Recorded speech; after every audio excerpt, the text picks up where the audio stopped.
You dare bring this child into my house? The billionaire's voice was thunderous, shaking the walls of his marble mansion.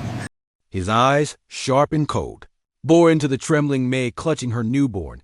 Tears streamed down her face, but her voice did not waver. Yes, because no matter how loudly you deny it one day, you'll see yourself staring back through his eyes.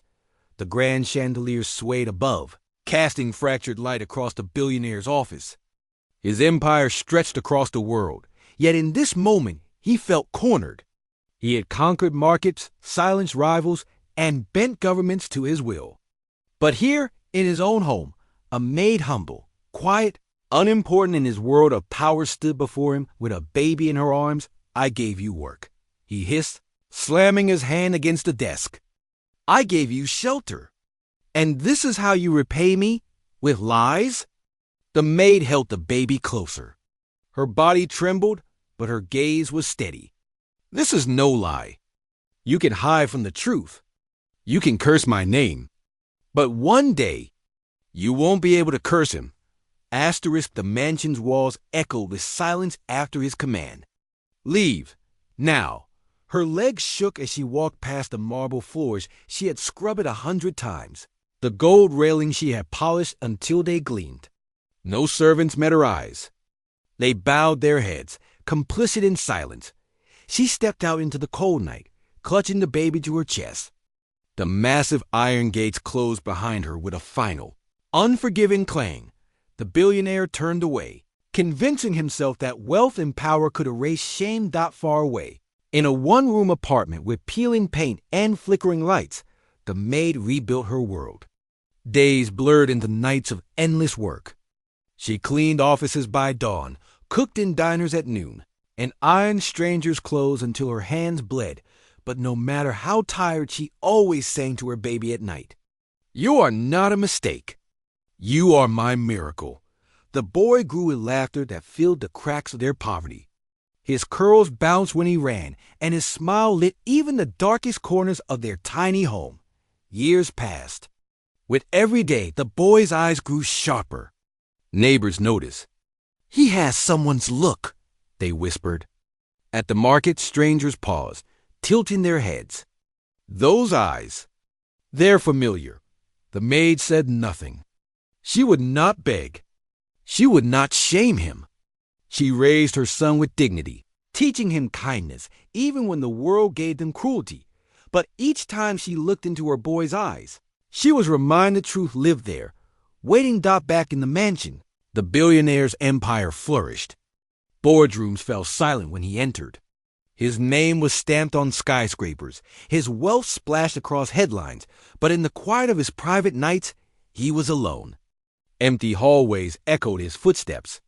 A glass of brandy could not drown the guilt that sometimes whispered through his thoughts. He convinced himself he was right, yet in the mirror, his own eyes seemed to mock him. One autumn morning, the billionaire's limousine stopped outside a city cafe. The air was crisp, golden leaves scattering under polished shoes. And then he saw them. A boy laughing, innocent, ran ahead, clutching his mother's hand. The maid, older now, stood tall despite her tired frame. The billionaire froze. His chest tightened. The boy's face turned toward him. And in that instant, the world stopped. The boy's eyes locked with his, piercing, familiar, unforgiving.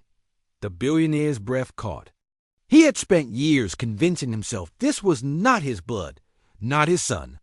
But no empire, no fortune, no lie could erase what those eyes revealed.